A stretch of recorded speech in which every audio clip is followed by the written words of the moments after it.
So I have a part file open in Inventor, and we can see it's a fully featured model. It's made from a collection of extrusions and fillets and mirrors and other features. But I have a need to get this into Fusion. Maybe I want to use some of Fusion's functionality or features. Maybe someone else needs access to this. Well, from within Inventor, I don't need to do anything. I can just leave it in the IPT format. So switching over to Fusion, what I'm going to do is I'm going to do an open. So I'm going to go to the File menu. I'm going to select Open.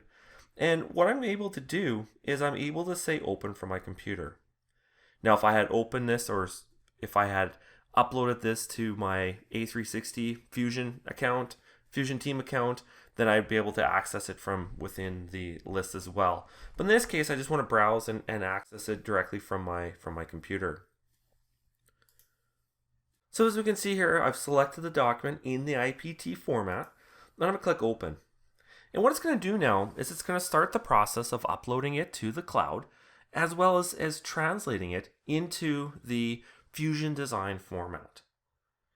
Now the time that it takes to complete this is dependent on your internet connection, so how fast is it going to upload the data, and then what is in that model, so many features, how complex it is, and that's going to determine how long it takes. So one thing about this job status process is I don't have to wait for it, so I can actually close this, do something else in Fusion while I'm waiting, and then I can open it when it's actually completed the process. Well, with the process complete, I'm going to select Open, and let's see what happened to this document. So Fusion treats this as any third-party document. So whether it was a step file, a SAT, a JT document, and what we can see is that it's brought it in as a solid body. Now, if that document if the Inventor part file had multiple solids, then it would came in as multiple bodies. In this case, we can see that no features came along with it. So it didn't transfer anything into the timeline. It didn't bring any of those features across. I've also noticed that the up, top, front don't always translate correctly either. So what I'm going to do is I'm going to flip to what's currently the top view, and I'm going to use the view cube to flip that to the front, so now that it's orientated correctly. Now the thing about Fusion is that it is really good at working with bodies. It's real simple to select things, change things. So for example, I'm going to select these three faces here. So I'm just holding down Control as I'm selecting them, and I'm going to press delete on the delete on the keyboard, and we can see that it removed that feature. So I can do the same thing. So I'm going to select these three faces. I'm going to push delete again on the keyboard, and we've removed that feature. Now I'm going to select this whole. I'm going to right click. I'm going to use press pull, because what I want to do is I want to make that a bit smaller. So using the press pull feature, I'm going to make it 1/2 inch smaller, and we can see that that's updated. Now right now nothing's being captured, because if we take a look and we right click on this, what I can see is that it's not capturing design history. So what I'm going to do is I'm going to do that. And now let's make a change to it. So let's say that I don't want this whole, so I'm going to select it, I'm going to push delete, and now notice that that delete feature is captured in the timeline. Perhaps we've decided that we don't want this fillet.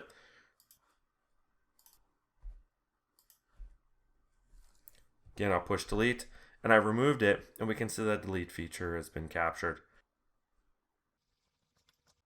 So with part files, it's really simple. You just go and do an open, pick the document. It takes care of uploading that, translating it, and once you've got it in Fusion, it's in Fusion. It's not linked to the Inventor document, so you can start making changes to it and basically hack and slash your model. Now going back to Inventor, what I'm going to do is I'm going to open an assembly file. So assemblies are a little bit different. They still stay in the IAM and IPT formats. The difference is that you got to make sure that you're providing all the content. So the assembly, the sub-assemblies, and all the children components. So the easiest way to do that is with the pack and go function. So what I'm going to do is I'm going to do save as, and we're going to pack and go it. Now you don't have to do a pack and go. If you're confident you know where all the information is, you can just grab it and open it the same way we did the part file. I'm going to copy it to a single path to make it easier. We're just going to do the model files only. And what we'll do is we'll just We don't need the templates and styles. We'll collect the work groups because I just need this in one location. So we'll search for all the related components, and we'll pack and go that. So I could go through the same file open process, but I'm going to do it a little bit different this time. I'm going to start up the data panel, and within the active project, I'm going to select upload. Now what I'm going to do is I'm going to select files, and I'm going to browse for and select the ArborPress assembly that I want to upload. Now this is where I had pack and go'd it, so I know that all the documents are here. So by doing so, notice that it says select the required reference parts and subassemblies as well. So just selecting that assembly file is not enough. So let's go back into the select files. I'm going to sort this by type, and I'm going to come through and I'm going to select the other components that make up this assembly. I don't need to select the project file or anything else that was included with the pack and go. So we'll click open.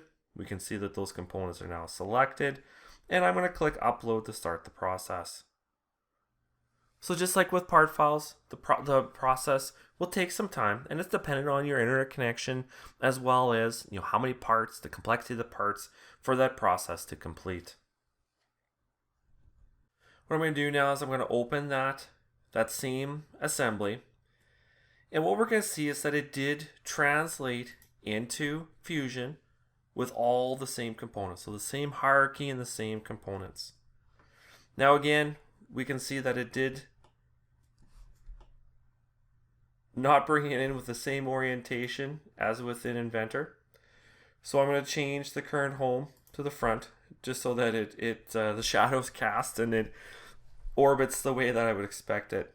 And we can see again that it brought on those components, and I can turn them off and on, and I can make changes to them. But again though, there's no associativity. So if I go and change the Inventor assembly, that's not going to change within the Fusion model.